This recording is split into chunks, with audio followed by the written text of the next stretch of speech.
sekarang lebih dari 202 negara dan teritori di seluruh dunia menghadapi tantangan COVID-19 seperti juga Indonesia.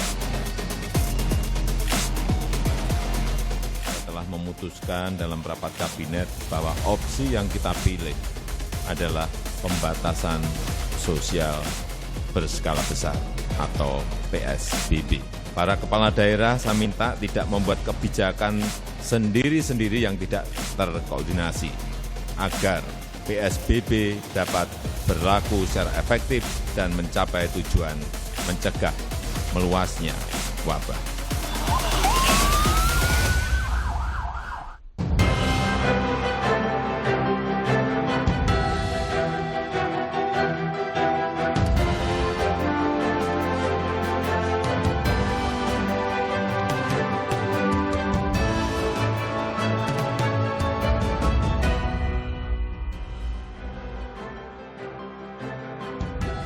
Babak baru perang melawan corona dimulai. Status darurat kesehatan telah ditetapkan dan pembatasan sosial berskala besar jadi pilihan. Pembatasan kini bukan sekedar imbauan, para pelanggar bisa dikenakan tindakan. Jika kondisi makin tak terkendali, penegakan hukum sudah menanti. Lantas, mampukah pembatasan sosial berskala besar mengatasi situasi? Inilah satu meja The Forum Babak Baru Lawan Corona bersama saya Triagung Kristanto menggantikan Budiman Tanurejo yang berhalangan. Dan kami juga dari BUMN terus menjaga keadaan masker, APD juga kami coba melakukan pengadakan. Kami BUMN juga dengan jaringannya baik logistik dan rumah sakit, kami juga siap terlibat dan siap mendukung. Kita sudah terhubung dengan Pak Erick Thohir, Menteri Badan Usaha Milik Negara. Selamat malam Pak Erick. Selamat malam Mas, apa kabar? Kabar baik Pak Erick. Pak Erick sehat? Alhamdulillah Iya. sehat.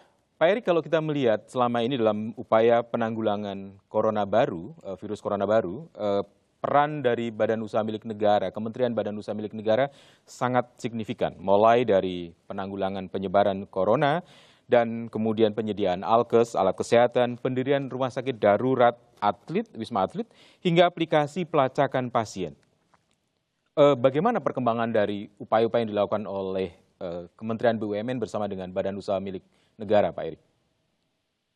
Ya, yang pasti kerjanya Kementerian BUMN bukan sendiri ya.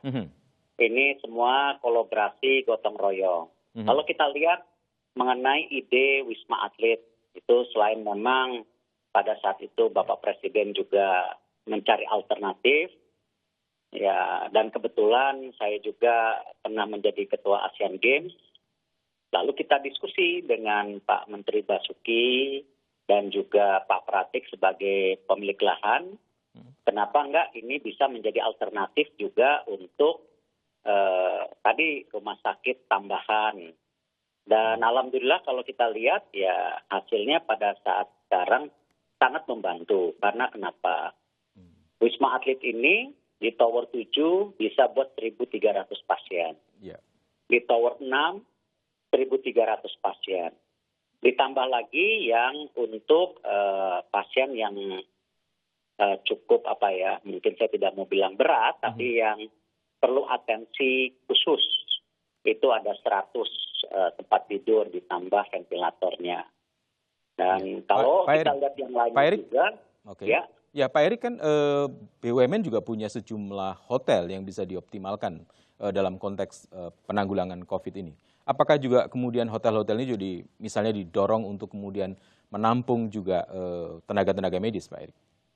Ya, saya rasa itu yang kemarin sebelum Wisma Atlet meninjau keberadaan rumah sakit Pertamina yang di Cempaka Putih. Di sebelahnya ada Hotel Patra Jasa. Nah, itu menjadi alternatif juga tambahan isolasi dan juga tempat untuk para petugas medis bisa beristirahat tentu. Ya, tentu kita sangat welcome. Tapi semuanya ini karena gotong royong kok. Ya, baik tadi yang ditanya soal app juga, itu bersama Menkominfo, TNI Polri, Mendagri, Kemenkes, semuanya kita berkolaborasi. Iya, Pak Erik menyebutkan gotong royong sebagai satu kata kunci. Bagaimana dengan gotong royong butuhkan koordinasi, Pak Erik? Bagaimana koordinasinya dengan kementerian atau badan-badan usaha milik negara yang lain? Ya, saya rasa alhamdulillah tadi saja kita baru video conference dengan Dunia Farma, dengan Bio Farma, dengan Rumah Sakit Pertamina, dengan Garuda, bagaimana kita ingin memastikan sinergisitas tidak hanya dari sisi obat, perawatan, logistik, dan lain-lain. Bahkan tadi alhamdulillah beberapa pemilik rumah sakit swasta dan laboratorium itu join juga conference call-nya karena kita bilang kita harus bersinergi dengan data yang benar karena supaya kalau masing-masing kita tahu, oh rumah sakit ini punya berapa tempat tidur, rumah sakit BUMN punya tempat tidur, kan kita bisa bersinergi supaya jangan sampai nanti pasien-pasien ataupun orang yang, mohon maaf misalnya merasa tidak belum tentu sakit, tapi merasa, waduh ini kenapa, ya kita harus coba layani, tapi dengan tugas-tugas yang jelas gitu. Iya, Pak Erik, kalau melihat peran yang signifikan dari BUMN, kementerian yang Bapak pimpin, nampaknya sangat besar Pak Erik. Apakah ini memang amanat dari Presiden atau dari kebersamaan yang muncul dari kalangan BUMN, pimpinan BUMN khususnya, Pak Erik?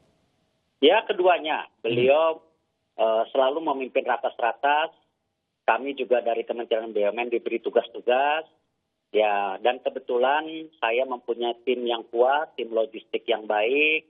Nah, kita cobalah mendukung program pemerintah yang memang saat ini terutama BUMN sangat diperlukan ya karena tanpa keberadaan kita juga tidak mungkin kita bisa memaksimalkan sinergi untuk tadi servis kepada rakyatnya.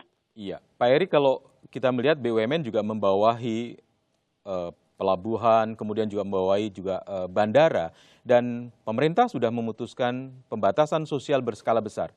Apa yang bisa dilakukan oleh badan usaha milik negara ini, Pak Erik? Ya, sama. Kemarin kita juga sudah koordinasi dengan Menhumkam, Menteri Luar Negeri, dan juga Mendagri untuk mengantisipasi kedatangan. Tentu tidak hanya kedatangan, juga kadang-kadang kita juga mungkin memberikan layanan kesehatan, ya tentu dengan Menteri Kesehatan pastinya, tapi juga kadang-kadang transportasi dari ya warga kita, masyarakat kita, rakyat kita yang dari luar negeri kebetulan tidak mendapat pekerjaan pada saat ini, ya kita kalau bisa mentransport mereka ke rumahnya masing-masing tentu dengan peraturan-peraturan yang sudah disepakati, misalnya mesti karantin 2 minggu dan lain-lainnya. Karena kita juga tidak mau ya membawa hal-hal yang tidak baik juga ke rumahnya masing-masing karena kita kan harus sayang sama keluarga kita. Pak Erik, kita akan masih melanjutkan perbincangan kita pada malam hari ini dan kita akan lanjutkan setelah jeda sejenak.